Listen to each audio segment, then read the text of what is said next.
Hello, and welcome to creating the lab number 2 circuit, which is going to be a low pass filter circuit. So the first thing that I normally do is to put the components on the page. So I'm going to start off with the supply. So I click on this icon.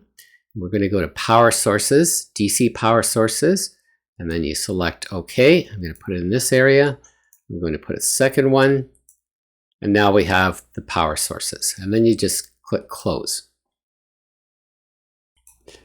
The next thing I'm going to do is add the amplifiers. So I come over to here, click on this, and we're looking for an analog device, which is an op-amp, and the device that we're using is an AD741CN. So once you've got that, click OK, and I'm going to place it approximately here.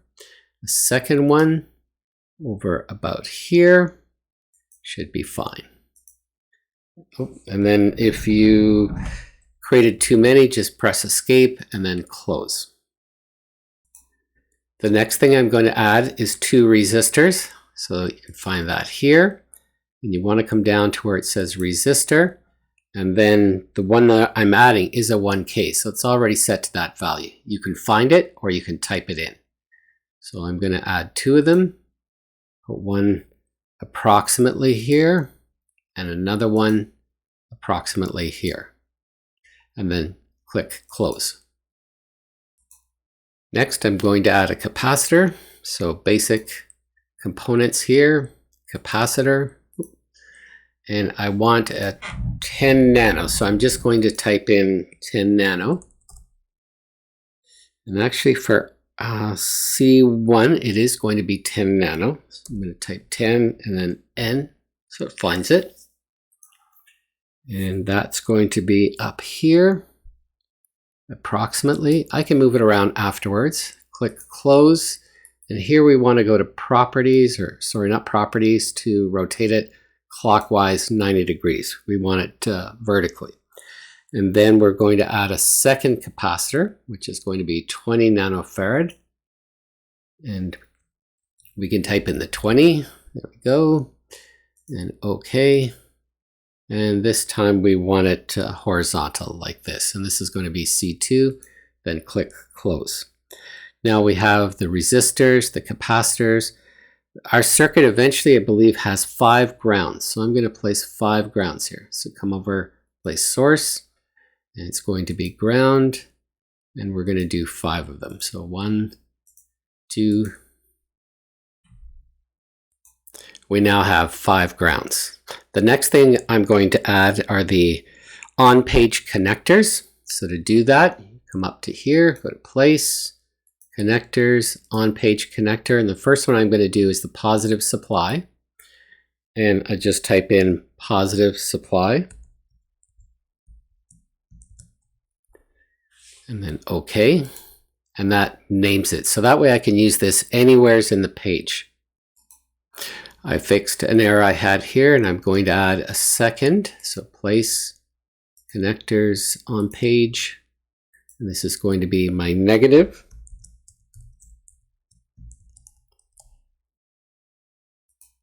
There we go. We can move it left or right so it doesn't get in the way, and then make a connection here. Make a wire connection here and here. And then I want to have ground in the center. So I'm going to take one of my grounds and connect it to a center point. I'm going to use the Control Alternate O to add all of my other supplies. So to do that, I press Control Alternate and the letter O, and it brings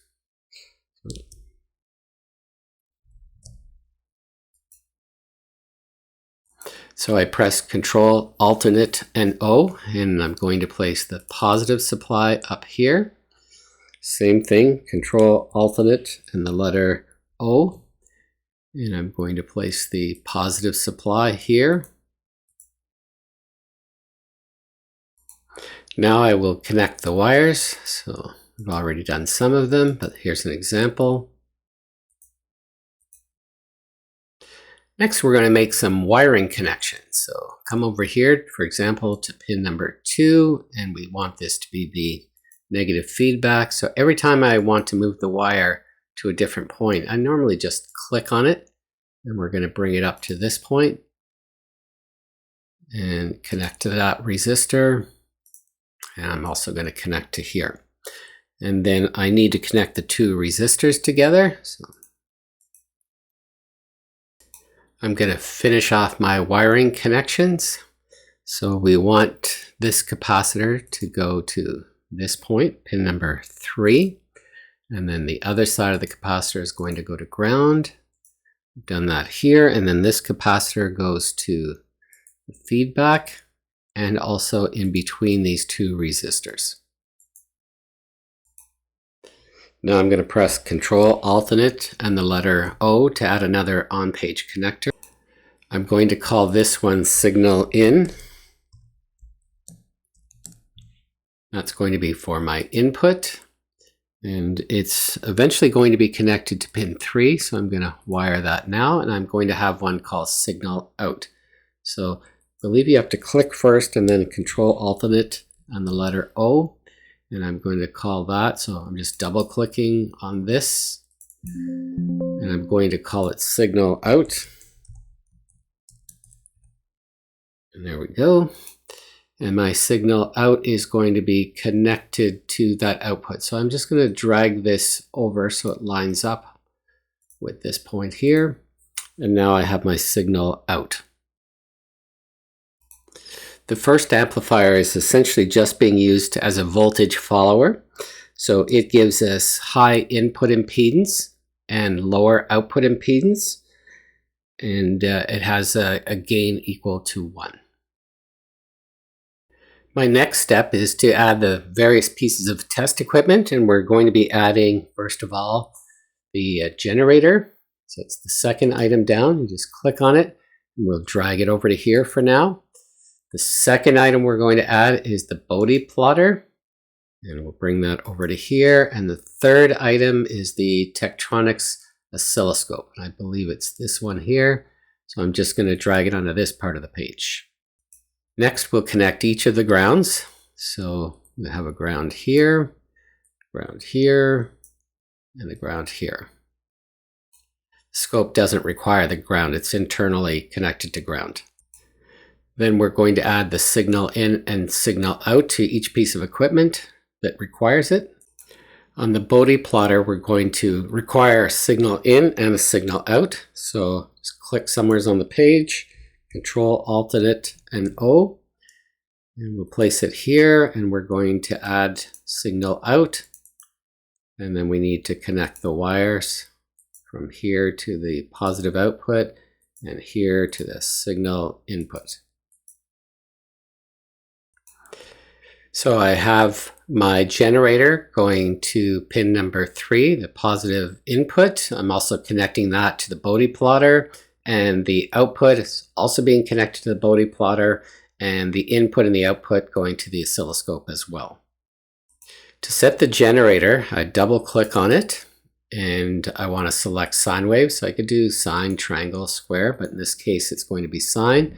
I do want 1 kilohertz, and I'm going to have a value of 500 millivolts, and it's going to be 500 millivolts peak. So you want to select the right one, which is right here. So make sure you have the offset at 0, 500 millivolts, and 1 actually kilohertz. So you can select from this menu, and there we go. So all our generator settings are correct. 1 kilohertz for our first test, 500 millivolts peak, and 0 volts offset. To set the Bode plotter, I want to start off with a frequency, an initial frequency of 1 kilohertz. So I have to change this to 1K, and a F final frequency to 80 kilohertz.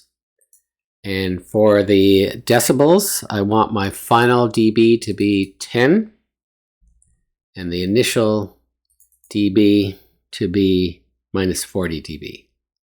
Actually, I think it's the other way around. Let's go with minus 40. Okay, and then I should be able to test things out now. So to test my system, I come over to this point here and click on run or press F5, and it creates a plot, but I think until you run it once, you can't change it to reverse, but I always use reverse. And now I can check to see if I have my expected cutoff frequency, which I'm expecting about 11.2. So I want to go to the minus 3 dB as close as I can get, and you can use these arrows. Okay, and you can see that I'm getting very close to what I expected there. So that means that my circuit is probably okay and my calculations were okay. It's giving me the value that I expected. If you want to be able to zoom in a little bit more, what you can do is say, okay, I know that that was my correct frequency. So now I'm going to go from, say, 9 kilohertz to 12 kilohertz. That way I can get a more accurate reading of my minus 3 dB point. And sometimes you have to stop and restart the simulation. Oops, I made a mistake here. My initial was 9, my final was 12. Now I can run this. And now you see that it's just a very narrow band of frequencies. So now I'm going to move this until I get minus 3 dB. And if you want to adjust, you can use these arrows. Okay, so that's pretty darn close. So I would write this down as my simulated critical frequency or my corner frequency or cutoff. Any of those names will work. So 11.241 kilohertz. But 11.2, 11.24 is fine. Okay, so let me go back to the 80 that I had here and the 1 that I had here. And then I can stop and run that again so it draws the whole thing. And then I move this line over to about minus 3 dB as close as I can get. All right, so that's fine. That worked out okay. In this part of the demo, we're going to use the oscilloscope to make some measurements. The first thing you must do is turn it on. Here we go. And we're actually getting a signal because I have the input connected and the output connected. I might want to have a bit of separation between the input and the output, and I have to turn it on as well. Okay, and if I separate these, you can see it moves up and down. So these are the separations of the signals, and you want them to line up on one of the horizontal lines. That's important when you're trying to make a reading. So I'm going to bring my channel 1 input to the top, and if you click on the button and you use the up and down arrow keys, you can actually use your mouse, or not your mouse, but your keyboard to move it. So same thing for the blue one. I'm going to make it second division from the bottom, so that way we get separation between the two signals. And if you want to change the time per division setting, you would have a look at it down here. We're at 2 milliseconds per division. If I click on this button, I can change it to get less time moving to the right for a higher frequency and more time moving to the left. You can also click on the button and use the arrow keys on your keypad. So you can see I'm going to a lower number for a higher frequency. So that's at 1 kilohertz. That's a period of 1 millisecond. And if I want to stop it, there's a button up here called single sequence. And that's very useful. And you can click run and stop to start capturing again. So I tend to use these two buttons quite a bit. So we're stopping there. So now let's say I want to measure the frequency and the RMS voltage of the two channels. Well, here's how you go about doing that. You have to do this every time you open up the oscilloscope. So I start off by clicking this button. And sorry, we want to do measure, which is right here. I want to measure on channel 1. And then I press this button here to do that measurement. And the type of measurement is across from here. So we want to have frequency. So we have that. Once we're done that setting, go to back. We're going to do the second setting, which is going to be the RMS of channel 1. So I click on that. It's channel 1. Type is just keep clicking this until you get the RMS value, which is 353. Then go back. I want to do the RMS of channel 2. So I select channel 2 here and then keep clicking through until I get the RMS of channel 2 and then back. So notice that they're both the same value right now because this is a low pass filter.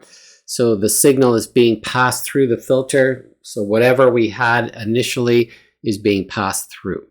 Now the reason it's 353 millivolts is because our input from the generator, if we click on the generator, we can see here that the generator is equal to 500 millivolts peak.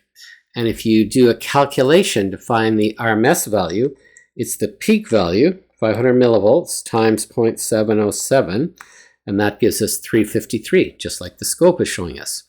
The other number that's going to be important is the minus 3 dB point, and that's going to be that maximum value of 353 millivolts times 0.707, and that gives you about 250 millivolts. So that's an important number to remember. That means we're down 3 dB or down by 0.707 of the original value. The next thing I'm going to try is go to the highest frequency, which is 80 kilohertz, and just enter that in. And as I said, you may want to stop and restart the simulation. And you'll notice two things just happened there. We went to a much higher frequency, so I'm going to have to change the time per division. And if I have a higher frequency, I have to move this dial more counterclockwise, okay, until I get so many cycles. So that's probably enough cycles. Again, if you click on the button and you want to use your mouse keys to change the time base. Oh, I'm going the wrong way. Okay, I've properly adjusted the time base to 10 microseconds per division, and I'm getting 1 volt per division for the upper and lower traces. So what it's showing me here is that my input RMS value is 353, and my output RMS value dropped dramatically, okay, because we went to a higher frequency, but this is a low pass filter. So it's going to cut off those frequencies dramatically as I go up. And even the Bode plotter will show you that if I go to, see if I can move this to 80 kilohertz. Well, I didn't make it wide enough, or it's all the way to the end. There we go. So you can see it's a minus 34 dB drop off, and we'll do those calculations in the lab at some point. So let's go back to the minus 3 dB. As close as I can get here is, let me use the arrow, and it's at about 11.3 kilohertz. So that's what I'm going to type in my generator. 11.3 kilohertz. Okay, might want to stop and run it again. And I'm going to have to change my frequency dial so that I get